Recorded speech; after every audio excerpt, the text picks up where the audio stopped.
The Frogman series from G-SHOCK are very well respected. They do come with a premium price because they are a diver's ISO rated watch, and this GWF-D1000 is one of the latest models released, but for many they consider this as a big watch.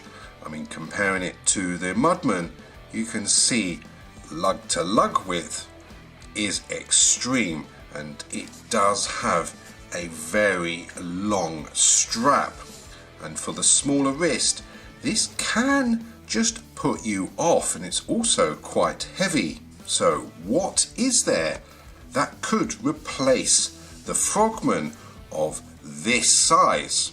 Well, what about a mini-me version? This is the DW9900.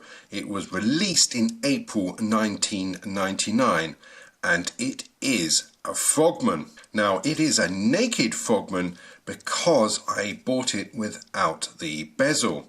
I've removed the straps because I did find a replacement bezel.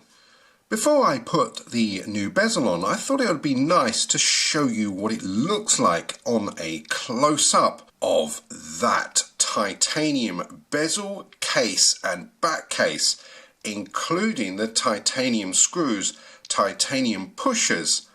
This thing is really compact, and after spending a little while with it, I have really grown fond of it. Now, it is a small watch, and I will later, once I've got the new bezel and the strap on, I will do measurements compared to my GWF version. It's using the module 2016, and let me show you some of the detail on the back case.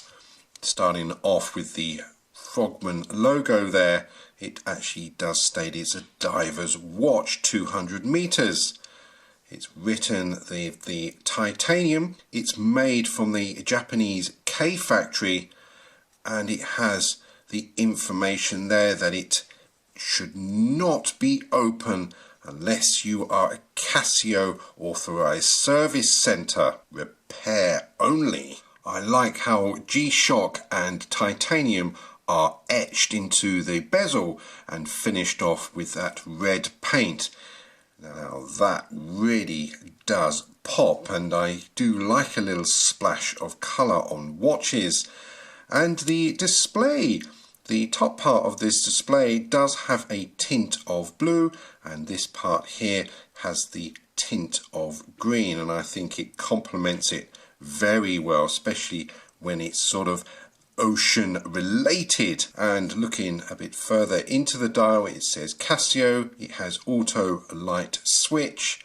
On this bar in the middle, it has multi-site memory, and I will come back to all this when I do the tutorial through the module. And I like it has divers 200 meters, and this G-SHOCK logo with the little tint of red in there, which I do like. So looking on the display and starting off with the subdial, and this is counting the minutes up to 1 hour, and it's actually written in the center there with min, and this is counting in blocks of 5 minutes, so it is counting up to 50 minutes, so that's why it's flashing. On the next screen it's showing you the day of the week, it's showing the month and the date, and the obvious at the bottom. It also gives you some information of what is actually switched on. Here it's showing it's 24 and has the daylight saving time on. Now if I go into the test screen, you'll be able to see more of the segments, and one here which I've just spotted is a battery indicator, and yes, when the battery gets low you will see this. And there's some other informations as well, which I will all cover in the tutorial. Now I'm going to relate to the buttons as A, B, C and D in this tutorial. So pressing button D will take you to the next test screen. pressing again, it goes blank for some reason, and then it comes back. Pressing any button will just take you back out of this test screen. I thought it would be fun to actually do the full tutorial without all the bezel and strap, because it is so much easier to hold, and plus I like the look of this, and it's a sort of shame when you've got to put the bezel back on, because you're hiding all what is really what this watch is about. Anyway, from the home screen, by pressing button B, eliminates the backlight, and it has a really nice tinge to it of green. As you can see, it really does illuminate the whole of the display, and by pressing with a long press it will make a beep. And now I have the auto light feature, so when I flip the wrist it will come on automatically, and if you press it again with a long press it makes the beep and the auto light has gone out. So what else can it do on the home screen? Well, pressing button D you have this screen, and I will come back to that just in a moment. Then you have the adjustment button up here, is button A, just a short press, and you can now adjust the seconds. You have to set the time up manually because it doesn't have the multi-band 6, and using button C you can scroll on to the next. You can adjust these with the buttons B and D. At the moment it's showing it's on GBR, and when I scroll through it's going through some unusual countries, Hawaii, Japan and so on, and the Maldives, the Red Sea. The reason why is because this is all pre-programmed for the different oceans, because remember this is a diver's watch and it should spend most of its life in those sea conditions. So I've just got that on GBR, and from there by pressing button C you can change the daylight saving time on and off using the button D.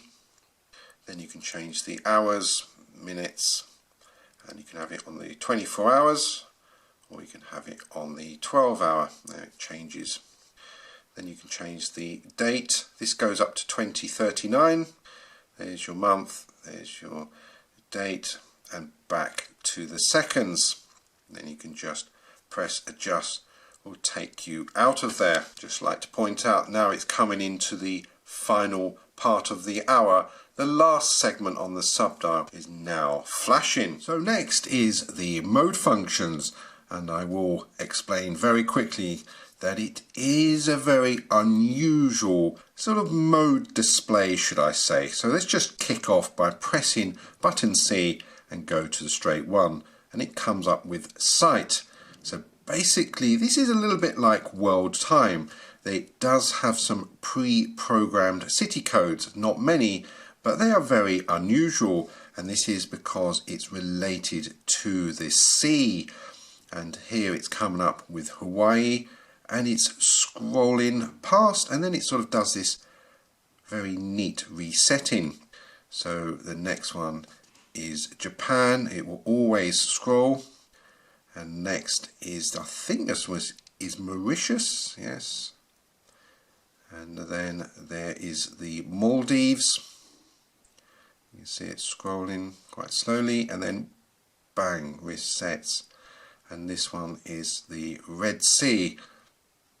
And here below where it's written is showing the home time where I am. This is London time, and this is the time for the Red Sea. So if I was going to go to, let's choose Hawaii, you see the time has now changed. But you can change the writing up here, which is very clever. So by pressing button A, makes a little chirp, and there you can start changing the characters. Now you can use button C to scroll to the next character, or you can use button B and D to scroll around. So let me just give you a demonstration. So that's J, so this will be going forward, J, K, L, M. So you can have that. You can also leave your finger on long press and it will auto scroll for you. I just want to show you the characters. So you've got Y, it goes up to Z, then you have the numbers, and it goes up to 9, 0, and then you have some characters. So you have that, and a bracket, and it's back to space. This will be a dash, and then back to A, B, C. So if I just hold it down, you can see it scrolling through. I'll just go back, and I was going to put it back to Japan. So you could go all the way through there, and you have up to 16 characters. And keep pressing. And then you can choose whether you want daylight saving on or off. And then here, if you say had it on, say Paris for instance, you can adjust the hours here, and also you can go forward and back. So if I went forward, you can do the half hours as well. So you can pretty much have this set up to have all your world times that are just personal to you. And then pressing the button C would take you back to changing the character there, and then just pressing button A takes you back out. I must say, once you've played around with any of the modes, as soon as you press button C, it would take you back to home screen. Okay, now I've shown you the site on how to adjust that, or the sort of world time.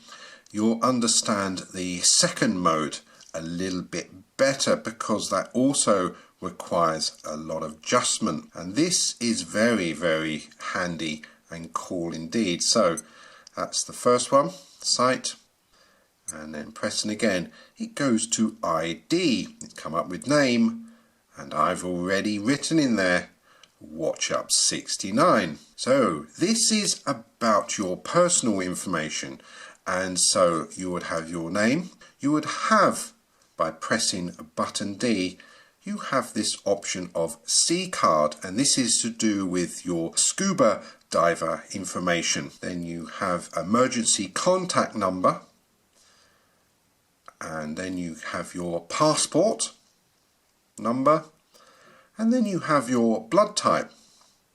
I must add at this point, if you've got your details in this and you lend this watch to someone else, just make sure that you modify or delete all the content, as that could actually end up being worse.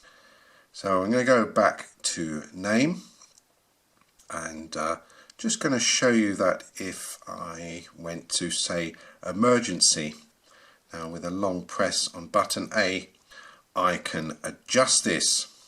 So I'm just going to put A, B, and C, just to make it easier. So that goes through. Then I'm going to keep scrolling till the first digit flashes. So there's, I'll put that as 1. Just going to, yes you can, yes, so you can put in, you can go backwards, so you can have spaces as well. So I'm just going to put 1, 2, 3, 1, 2, 3, just for an example, and there you can just continue to scroll all the way to the end. There's 10 numbers only, which is a little odd, but remember this is dated 1999, and then it takes you back to the characters. Then pressing A, it comes back. So now it's scrolling emergency, then it will come to the name, and there it goes ABC, and then you have the numbers here, which would be your contact information. So then you can scroll through, and you can do this to all of the different segments. You can't change the first one where it says blood type. This will remain as it is, but you possibly could store other informations in here if you don't want to leave your personal details. So that's one side that I thought was very interesting and different. Then just pressing button C takes you back to home screen. So the next mode feature will be going from site, we've done the ID, will be your notifications. So you have a signal, an hourly signal. Pressing button D, you have your alarm. So there's alarm 1, alarm 2, alarm 3, and then back to signal. They're just daily alarms, there is no snooze. So how do you turn on the signal? Well, by pressing the light button does nothing.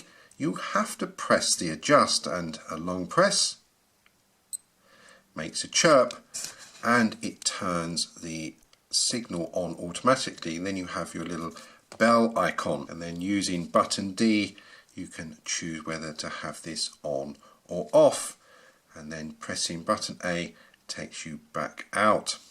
So you can't mistakenly press and arm the alarm by accident. This also goes for the alarm. So long press, little chirp, it turns the alarm on, and then you have the icon. Just like to point out that you do have your home city time flashing away there, which is very useful. So you have the hours, and by pressing button C you can go to the minutes, and then pressing again you'll have the option whether you want the alarm on or off. And once you're happy you just press button A and it takes you back out of that. Now you can do a test on the alarm by a long press on button D, and you can have a little test alarm like so. Okay, next mode. Go in sight, you go ID, we go signal, we have a timer. This is a 24-hour timer. So if I was to press button D while it's in the 0, all set in 0, it will start straight away in 24 hours. It has a 1/10 of a second counter. There's your hours, minutes and seconds, and the subdial here is counting backwards in the blocks of 5 minutes, which is very cool. And you can just stop this very easily.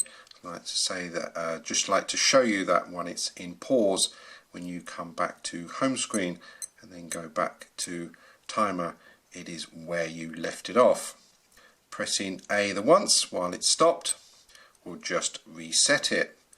Longer press on button A enters the adjustment. So there's your hours, there's your minutes, and there's your seconds. Very handy. So you can only go forward, you can't go backwards. So I'm just going to show you a demonstration of 5 seconds. Then press start and watch it elapse. There you go. It will sound for 10 seconds and any button will stop it, like so, and then it just resets itself. Also, I'd like to show you another cool feature while you're in the adjustment. When it's flashing, if you press in button B, you turn on the auto function. So when I come out of that and when I start this, it will chirp once it gets down to 00, and it will just continue doing this. And it also will work while you're in home screen mode, as you can hear. And again, so let's just go back in and turn that off. So you turn it off and reset it. So what other modes does it have? So it has sight, it has ID, done the signal, done the timer. Of course it has the stopwatch. Nice simple start stop with the 1/100th of a second, and now the subdial is counting forwards in the 5-minute blocks. Now this does have start, stop and reset, and it also has the start, and by pressing adjust once you have this split. It comes up with split there, also comes up with split there, and I like the fact that this is continually counting. It does have the flashing icons there, but I have tested this, and yes, it does fill the segments up when it's in the split time. When you come out and go back to the home screen and then enter the stopwatch again, the stopwatch is now started again. This seems to be a common feature on all G-Shocks. It's a shame you can't just leave it where it is, but hey, that's how it is. So it's just a matter of stopping and pressing button A to reset. That is all the modes covered. I like to also point out that when you're going through the modes, when you get to the last mode, it will chirp at a different pitch. So you have. Now for the main feature, it has a dive mode, and by pressing button C with a long press, it enters the dive mode, and at the top it's scrolled with dive. This is my current time, and now I have this timer feature. While in this mode I can use the backlight, but you cannot enter the auto light feature. This has to be done while in home time mode. I thought I'd just mention that now. So from here you can press button D and it will start the timer here. As you can see, it's counting the seconds. This is the home time, and this is the time I started the dive. Notice that this is ticking with the double dots, and here it is static. Also on the subdial it's starting to count, and I like this because it really does give you a clear indication that this is counting up to an hour, even though it's in 5-minute segments. You can press the backlight in this mode, but any other button with a small or short press won't do anything, only the backlight. But if you were to press button D with a longer press, you get a very audible tone, and now the timer has paused. Pressing again will start. Just to show you that you can exit with a long press on button C, and now I'm back in home mode. Long press again on button C, I'm now in the dive mode, and you can see it's continuing with the counting. Now if I stop this and then pay attention, it's 1 minute 15, I exit this, and now what's happened, it's cleared the information from the dive meter, and when I enter the button here, the button D from home screen, I have the log information. Let me just swap hands so I can explain this in detail. So I'm pressing this. Now this timer up here is now timing the time you're now out of the water. Now this is very important, especially if you're flying, because you need at least 48 hours, so that's good information to have.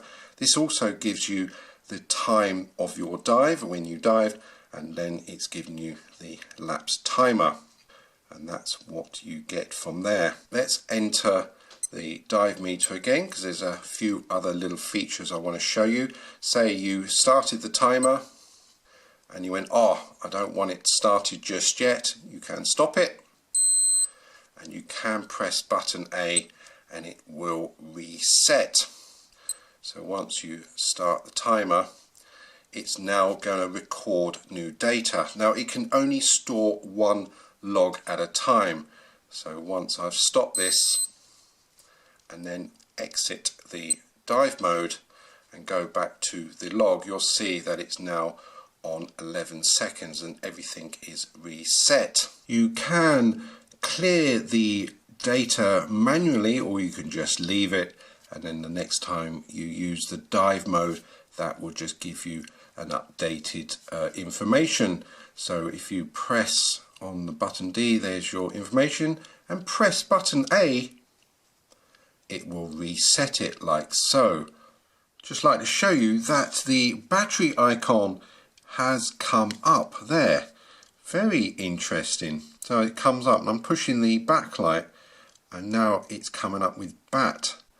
So this gives me an excuse to crack it open and see what's inside. Remember, this is for CASIO authorized dealer service centers to remove the back case, and in this case I'm going to authorize myself to open it. So I have loosened this with the case back tool remover with the leverage, as this was really on there firm. So now I can use my silicone ball and get to work. Notice I have my finger condoms on, which are very useful. So let's just open this. Being all titanium, it does have that sort of grittiness about it. So there is a really long thread on this. So let's just get the case back off. Let's have a little peek inside. That is probably the ceramic alarm on there, and there is a gasket. Let me just get that off because I will be putting that back on again. It looks like it's in good condition, so I'll have a look at that in a bit later. So there is the titanium case. Let's have a look at this, see what's going on here. It's very interesting. I've never seen this before. It says something about will be shown open.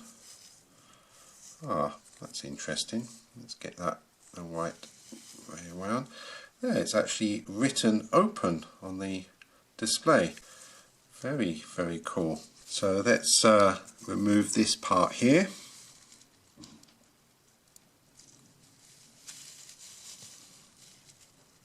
Look, it has a little silver, or not silver, a little gold tab on that. Very unusual. Now it has a rubber bumper. Let's just remove that. It's all very, very good condition. And there is the battery. Let's have a little bit more of the sort of display there. Now there is the AC connector, which I will use in a moment, and it looks like the securing tab for the battery is on this end. This is all connected to the plate, so I shall remove that and see what happens. So to remove the battery, I'm going to use my little pin tool here, which I've used before, and it seems to be perfect for the job. Look at that. And does that battery come out? Now I always use a little bit of wood because I do not want to make any false contacts. Now that should be all off now. There it goes. And it's using a CR2016N, and it's a Mitsubishi one, and I think I have a few of those. So just having another little look and taking advantage of this, because I'm not sure if anybody's done this, and for those geeks like me and really want to see what's inside, there you have it. Very impressed with the build of it, and I must say it feels really light compared to the back case with all that material inside. So would it be interesting to see what all this weighs? So what's the actual watch weigh without the battery? So that's 32, 33 back case, and it goes up to 44. So how much is that back case? So back case on its own is 10 grams. So I'm going to use a Renata in this case. Just looking that it has that N on the end of the number. Now maybe that's just associated with the Mitsubishi battery, whereas on this one it doesn't have the N. So what I'm going to do, I'm going to take this out and compare them side by side before I put it into the actual watch. I wouldn't recommend handling these batteries with your bare fingers because of the grease and sweat in your fingers. You do take energy from them. So I want to compare these, so I'm just going to put it back to back, and I am happy with that. They are identical. Make sure I have got the fresh battery, and I know from experience that always plus is shown up. So I'm just going to slot that in very carefully. Now I must say that the module is in a sort of a safety mode state because in case you make an unnecessary short. So that should just push down. I'm going to use my little tool here just to make sure that tab is in place. I also like to point out that you be careful with these springs, these contact springs, because if you lose one of those, they are a pain to replace. In this case, these are very firmly in position, so I haven't had to worry.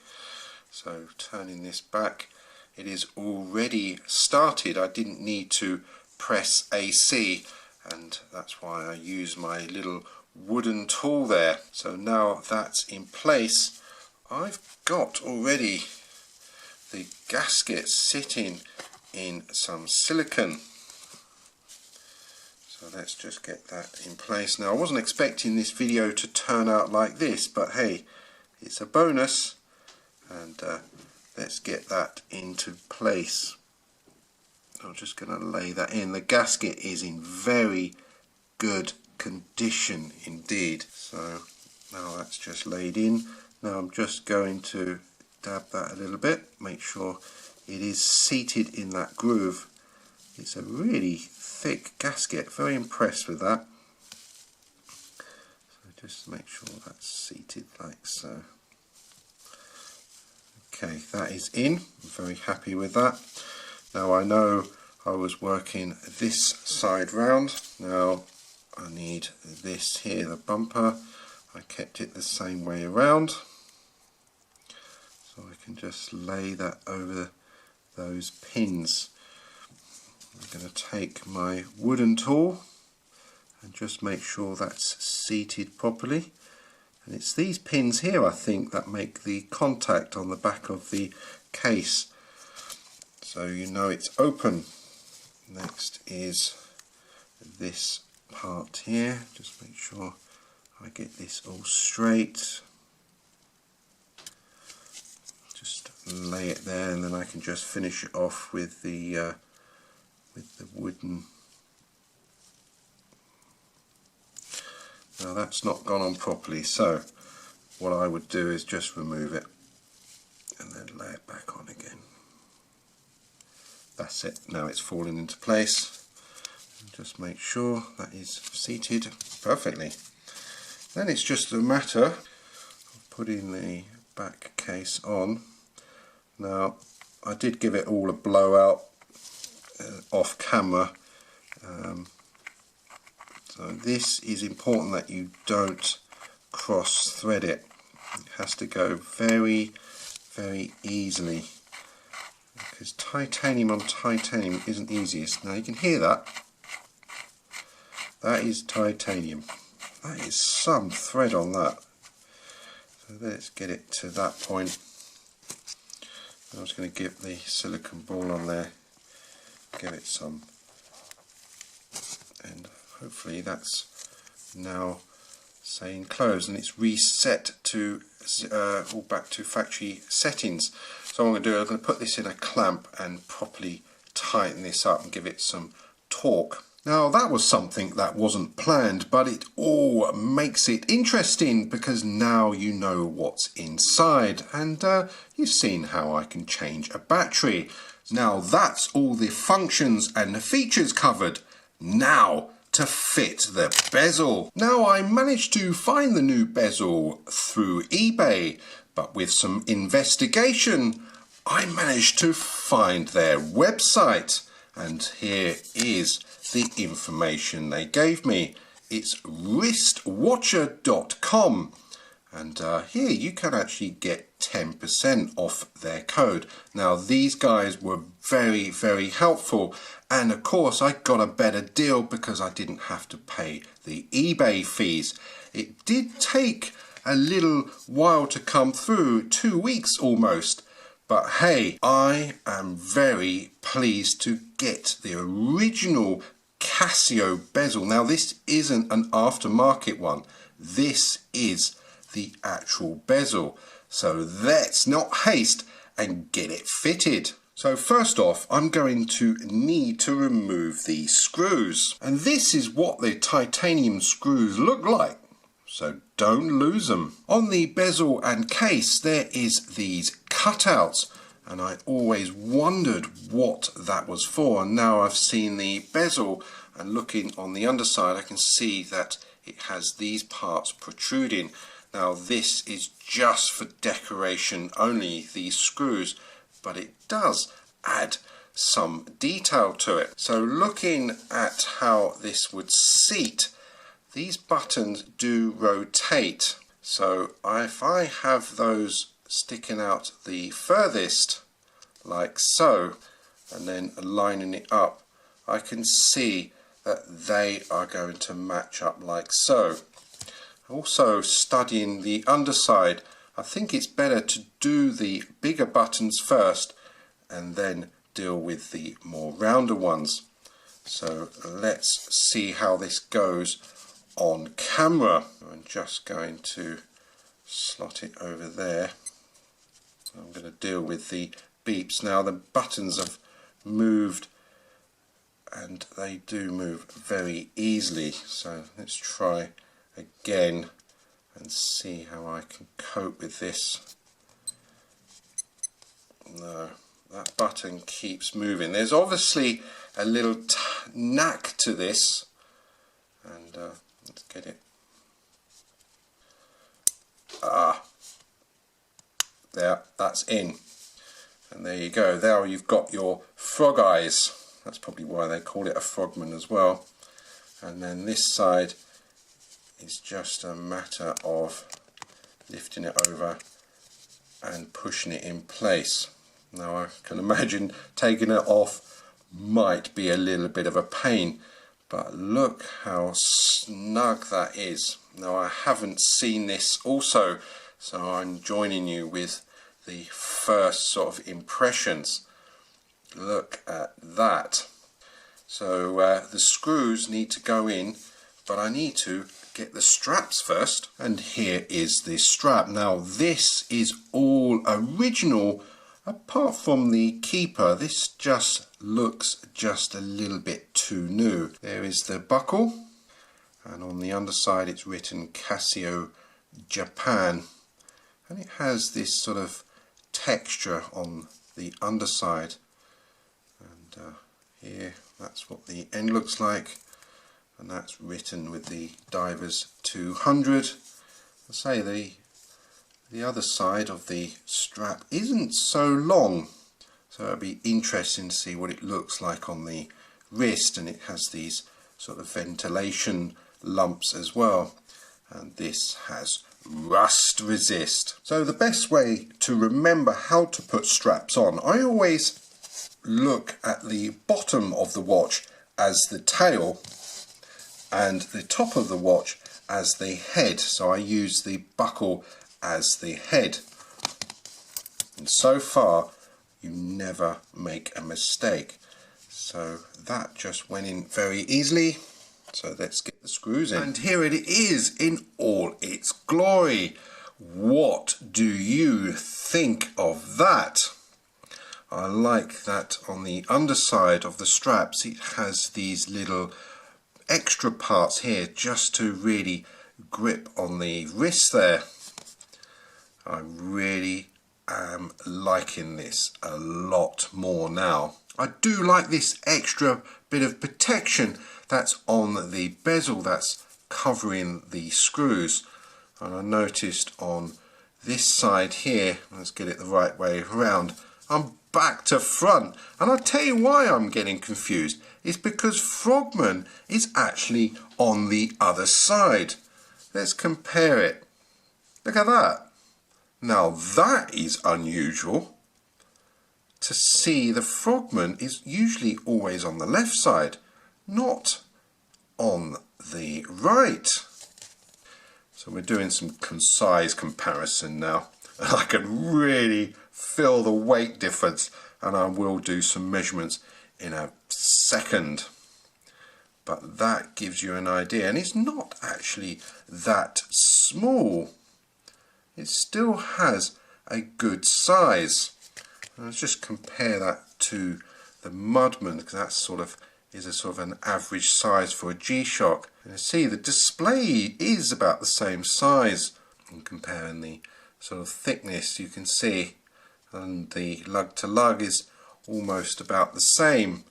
So it isn't that small, but compared to this one here, there is quite a difference. So let's do some measuring. So Mini Me is coming in at 69 grams. I'm liking this even more because I like 69. And the other one is coming in at 145 kilograms. On the Mini, it's 46.35 wide, and on King Froggy, it's coming in at 52.95 width. Mini's coming just under 16 millimeters on thickness, and we have a large Gribbet at 18.01 thickness, or should I say deep. So just having a look on the side by side there, and looking on this side, and then rotating it on the other. There is a huge difference between these. And I say, if you're really liking the Frogman but finding the DWF GHIJK LMOD 1000 a little bit too big and heavy, then possibly one of these more vintage Frogmans. Now I'm really liking this a lot. I think it's got a really nice compact size, and also I love that module as well. It is very cool. I like the displays on these Frogmans because they're nice and clear as well. So if you haven't experienced a Frogman, you really should. But I have to say that the build on this version here is extreme. This is, in my opinion, the best built G-Shock. It is properly seriously made for being a diver's watch. And this one is just so light compared, and I hope you enjoyed that, and I hope it's given you something to chew over. Anyway, that's the times, and as always, thanks for watching.